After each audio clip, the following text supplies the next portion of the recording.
원자력 발전소. 여러가지 이유로 현재 원자력 발전소에 대해 말들이 참 많습니다. 북한 원전? 신내림? 그런 거 우리는 잘 모르겠습니다. 저희는 순수하게 원자력 발전소에 대해서만 설명드리겠습니다.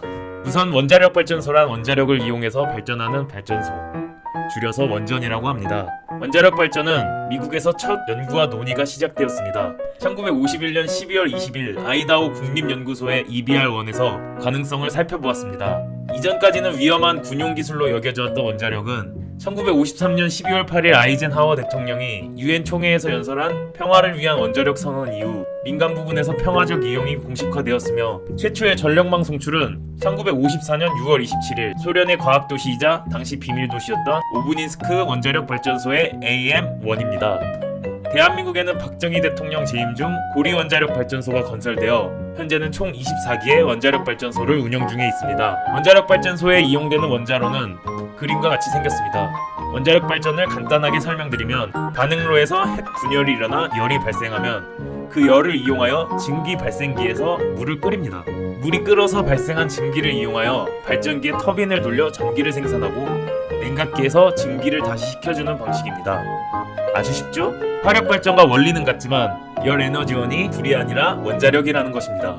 핵 분열에 대해서 좀 더 자세히 설명드리자면 자연계에서 발견된 원소 중 가장 원자력이 큰 우라늄을 사용하는데 그중 원자량이 235개인 우라늄 235를 핵분열의 재료로 사용합니다. 우라늄 235의 원자액에 중성자가 충돌 결합하면 우라늄 원자액이 바륨 141과 크립톤 92 원자액으로 분열하면서 두세 개의 고속 중성자를 방출합니다. 핵 분열이 일어나면 두 개의 원자핵과 두 개의 중성자가 생성되는데 두 개의 중성자는 주변의 다른 우라늄 235 원자에 각각 충돌 결합하게 되고 우라늄 원자가 연쇄적으로 핵 분열을 일으킵니다. 중성자가 기하급수적으로 증가하면서 핵 분열 반응이 폭발적으로 일어나는 현상을 핵 분열 연쇄 반응이라고 합니다. 이 핵 분열이 일어나게 되면 원소의 전체 질량이 줄어들게 되는데 질량 에너지 등가 법칙에 의해서 엄청난 에너지로 방출되게 됩니다. 이것이 원자력 에너지입니다.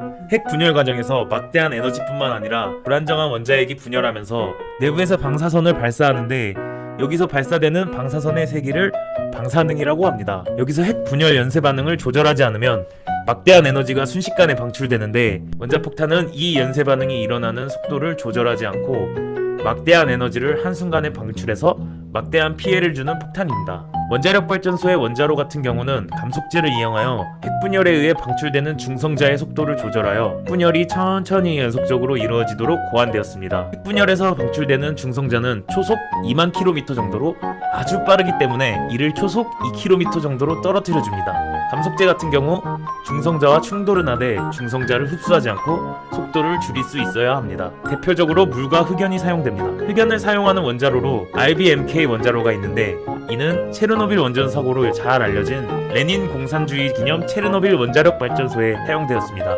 체르노빌 원전 사고에 대해서는 다음 영상인 원자력 발전소 사고에서 따로 다루도록 하겠습니다. 흑연을 감속제로 사용할 경우 핵무기의 원료인 플루토늄을 얻는데 가장 적합하고 건설이 용이하며 건설 비용도 쌉니다. 하지만 방사능 물질 유출 위험성이 높고 경제성이 크게 떨어진다는 단점이 있습니다. 물을 감속제로 사용할 경우 크게 경수로 방식과 중수로 방식으로 나뉩니다. 경수와 중수, 쉽게 말해 가벼운 물과 무거운 물입니다. 같은 부피의 중수가 경수보다 1.2배 정도 무겁다고 합니다. 경수와 중수는 모두 수소와 산소로 이루어져 있는데 무게 차이가 나는 이유는 무엇일까요? 그 이유는 수소에 있습니다. 중수의 경우 수소알갱이가 경수보다 무거운 중수소로 이루어져 있고 경수의 경우 수소로 이루어져 있습니다. 사실 일상에선 경수와 중수를 구분하기는 쉽지 않고 구분할 필요도 없습니다. 하지만 원자력 발전에서는 핵 연료가 달라질 만큼 중요하죠. 그중 경수로는 가압 경수로 방식과 비등 경수로 방식으로 나뉩니다. 비등 경수로는 간단하게 설명하자면 증기 생성기가 따로 없이 감속제로 사용되는 경수를 노심에서 직접 끓여서 증기를 만들어내는 방식입니다. 단순한 구조로 인해 만들기 쉽다는 장점이 있지만 증기가 방사능을 띠기 때문에 방사능 유출에 주의해야 합니다. 원전 사고가 났었던 후쿠시마의 원전 방식이 이 방식을 사용했습니다. 다음으로 가압 경수로 방식 같은 경우는 증기 발생기가 따로 있으며 비등 경수로에 비해 구조적으로 복잡하지만 안정성이 상당히 높다는 장점이 있습니다. 네, 지금까지 원자력 발전에 대해 간단하게 알아봤는데요. 원전에 관한 뉴스들도 요즘 상당히 많이 나오고 있는데요. 여러분의 생각은 어떠신가요? 와우, 그것이 자꾸 궁금하네. 다음 영상도 저희가 궁금했던 지식으로 다시 찾아오겠습니다. 영상이 괜찮으셨다면 좋아요와 구독 부탁드립니다.